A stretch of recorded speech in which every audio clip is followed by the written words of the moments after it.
feel like that would be the same thing with gender. It's like if you're attracted to men or women, that would be... Graham, do you think you need to learn how to give a to another boy at 11 years old? No. That book is in schools, recommended teaching by many teachers in America. Hi everyone, welcome back to Daily Freddo. I came across this viral clip of Patrick Bet-David and Graham Stephan discussing LGBTQ education, glorifying wrong heroes and modern society backwards thinking in general, and I just had to break it down with you guys. As you know, or if you don't know, I'm about to tell you, Patrick Bet-David and Graham Stephan are real estate gurus, you could say. PBD is famous for his conservative opinions, and the dynamic between the two in conversation is just great watch. So let's dive in. So if you have to choose which of the two things to put in school, and you have to have one of them, which one will it be? You ready for this technical question? Yeah.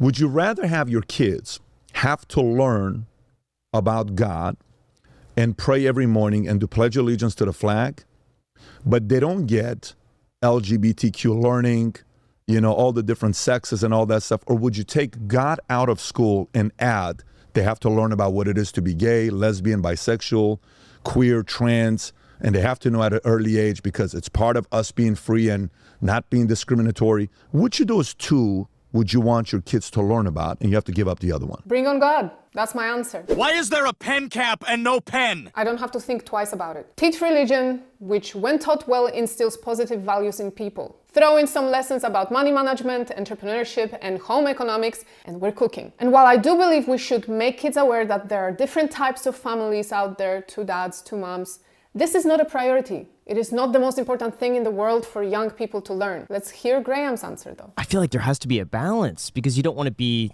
oppressive. Or let's say your kid is gay. You don't want them to feel like they can't be accepted and they can't be themselves. But at the same time, there's got to be some sort of You got to pick one of them. You got to pick one of them. Come on, Graham. I don't know, man. Okay. I don't. So that's a problem. You know why it's an I don't know answer? Because of political correctness. You can't clearly state your opinion in our times. We are conditioned to care about hypothetical feelings of everyone, just in case. If he chose religion, obviously there is a backlash from LGBTQ community coming for him. If he says LGBTQ should be taught instead of religion, I think he wouldn't be 100% honest with himself. That's a problem. But that's a problem. Yeah.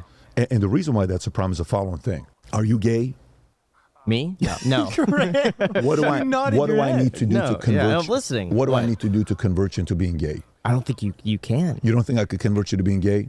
I don't think so. Okay. Yeah. So let me ask you this. Who converted you into getting a real estate license? I did. Who influenced you though? How did you learn about real estate? Saw a TV commercial for $1 million listing. Perfect. And that kind of got in my mind. And you were influenced to be a realtor.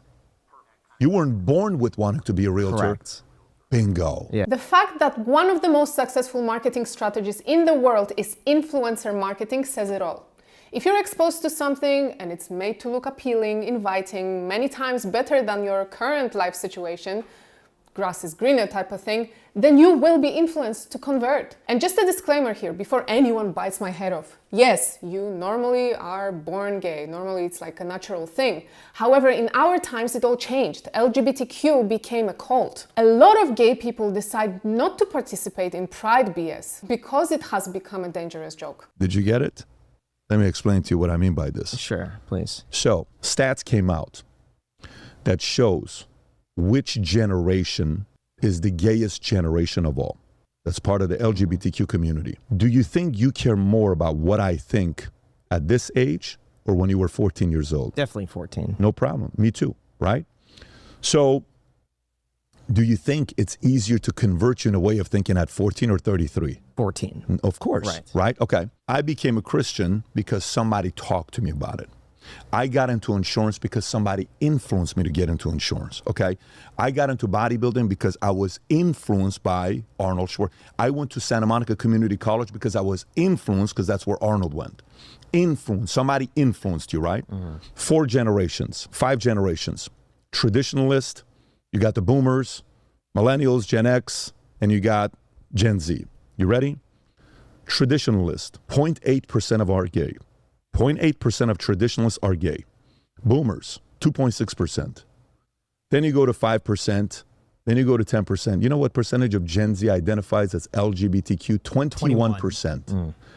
21%. So who do you think cares less about what you and I think, traditionalists or Gen? The thing with with the modern LGBTQ community is that it is very widespread. Sexual orientation became a spectrum. You can be a non-binary, masculine, asexual lesbian, and you are in LGBTQ, but you can also be a straight, fully grown man with a beard and muscles, but if you put on a dress, you are in LGBTQ as well. Hell, they recently added more colors to the pride flag to include black people. So while I absolutely agree with PBD here that you can definitely influence young people into becoming gay, you can also see that it is not that hard to be a part of it, even if you're not gay. On the other hand, if you don't have to be gay or trans or queer or anything really, what is this movement doing? Blowing up numbers.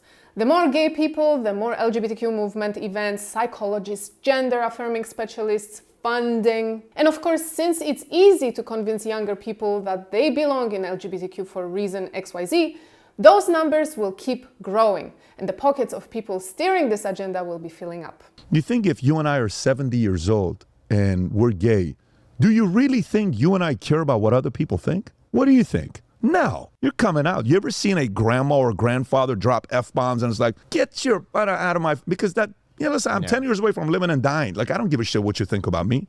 But if 21% of Gen Z is gay, they're being influenced just like you were influenced to be a realtor, just like I was influenced to go into SMC. Influence. That's a problem. So the fact that you, a very smart guy, a super successful guy at your age, cannot tell the two apart, that means you're not really putting a lot of thought into what's going to influence who. By the way, I love that Graham is listening and answering respectfully. We don't see that often. But yes, young people can be easily influenced to do just about anything. That's why we have laws protecting them. We have the age of consent. We have the minimum age for drinking alcohol. Things are restricted for a reason. In Poland, we have a saying, you can't move an old tree. It's set in its ways. But new, young trees, you can manipulate their growth. I plant seeds. I can't explain it. Are some people born gay? Maybe. Okay.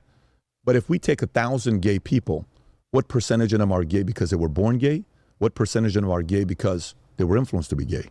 Or life influenced them to be gay? That's a real question we have to talk about. I understand it's a very uncomfortable thing. I think it would be just attraction. Who are like I am attracted to certain people and a certain type. I'm not attracted to another type. No problem. So I feel like that would be the same thing with gender. It's like if you're attracted to men or women, that would be... Graham. Yeah. Do you think you need to learn how to give a blowjob to another boy at 11 years old? No.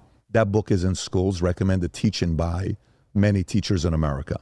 Do you think that's a problem? Sure. Do you think it's a better usage of my time to learn how money works? Yes. Or how to please another boy at 11 years old? Right. Exactly, 100%. It's insane how much we focus on trying to teach kids about sex and so little on how to actually survive in this crazy society. If any of you are new to this topic and would like to know more, I did a whole analysis of WHO's recommended sexual education guidelines and it is sick. You can watch it right here. I'll also link it in the description. Bottom line is, there is a clear agenda to expose children to sexual content and behaviors. The guidelines also blur the idea of consent, suggesting a child is able to consent to sexual acts. Anyway, it's all in the episode, so you have a look. And if you like it, don't forget to subscribe and turn on the notifications, please. So then you have to decide your values and principles between the two. I think these values being taught to kids, are kids typically more liberal or conservative? Liberal. Liberal. Are you kidding me? I'm all liberal. Like, let's try drugs. Let's try this. Let's break the law. Let's break this. Hey, let's sneak into the swimming pool and have the cops chase us. Hey, let's test this out. We're liberal, right? Mm-hmm. So we don't need to teach more liberal policies to kids. They're going to do shit. We're going to do stuff. We need to balance it out with what? With this, okay? So now watch this. Do you think rich, greedy people who have a lot of money, do you think they need to be taught more conservative stuff or more this stuff, liberal stuff? What do you think? Do you see how this is working out? So to me, it's the other way around. I think we've mixed it up. Absolutely. We used to sit and explain to our parents how it is okay to be gay and how they should be more sensitive and accepting of gay community. Today we have crazy adults running around with rainbow flags, forcing unnecessary knowledge onto kids, raising non-gender babies. It really flipped completely upside down. Be understood. This guy's 28 years old. He's gay. No problem. I got plenty of gay employees. I have plenty of lesbian leaders in my company, plenty of them. And see how my relationship is with them. You chose to do that as an adult. Salute. couple of them were here yesterday. Just watch how they hug me when they see me. We love each other. We have an incredible relationship. Then later on, we need to learn and say, hey, man, can you be a little bit kind to these people? Dude, relax.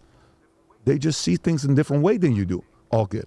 I think we need to give conservative values to kids when we're liberals. And I think we need to inject a little bit of this when we're older, successful, to be a little bit more understanding. Yes, this. I know it's a cliche to say, oh, I have a lot of gay friends, but we all have a lot of gay friends. My channel receives some hateful comments sometimes thinking that I'm against gay or trans people, not understanding that I am not against that. I am against propaganda, child exploitation, fake LGBTQ agendas that exist only for brainwashing people. Unfortunately, Pride movement became a cover-up for a lot of sickos, and the backlash keeps spilling on gay people who want nothing to do with this whole circus. I think the education is out of whack. You know, maybe the LGBTQ stuff can be taught to people that are older to be a little bit more gentle to them. But so you're asking a question, I'm gonna go back to it. God is one of them. What's being taught in school is one of them. Not enough money, finances is one of them. The way we turn our heroes into, who the hero-making machine is in America is a problem. Today we recognize complainers. Today we recognize who posts more naked pictures on social media, gets the most likes. Today we recognize that more than somebody like you is responsible, makes his own money, works his tail off. You seem very kind, you seem humble, you seem likable, yet you're doing your research, yet you're willing to talk to people. So we've confused kids on who the hero today is. Oh my God, poor person, look at this person. They came out of the closet at 14 years old. Let's do 28 articles on them. But that 14-year-old kid who made $28,000 independently, it's whatever, it's not a big deal. But let's highlight this person. What are you doing? Which one do we need more for society? More people coming out of closet or more 14-year-olds that are making $28,000 on their own? We're turning the wrong people into heroes, and it's confusing the F out of kids. So to me, those are things that we've been doing that's kind of messed up America a bit. It's sad that the heroes of modern days that are being glorified by the media are people like Dylan Mulvaney, for example. Breaking news stories talk about transition surgeries, pride flags, gender pronouns. Who cares? Everyone is just becoming dumber. I recently saw a TikTok of Gen Z person saying they want to do this challenge to write on a paper without taking their hand off of that paper. They were talking about the cursive. So why don't we start teaching kids useful life skills and focus less on who is the biggest victim right now? Anyway, someone commented, turning the wrong people into heroes. So true, man. And another one, PBD's logic of conservative values to kids and liberal values to older people is on point. Yep. But as usual, I want to hear what you guys think. Do you agree with PBD's logic? Let me know in the comments. And if you want to see more of my content, you can click on one of those videos here. And of course, subscribe to my channel, turn on the notifications to never miss another Daily Freddo episode. And if you want even more content, follow me on Instagram at Daily Freddo. That's all for today. Have a good one. You know what percentage of Gen Z identifies as LGBTQ? 21%.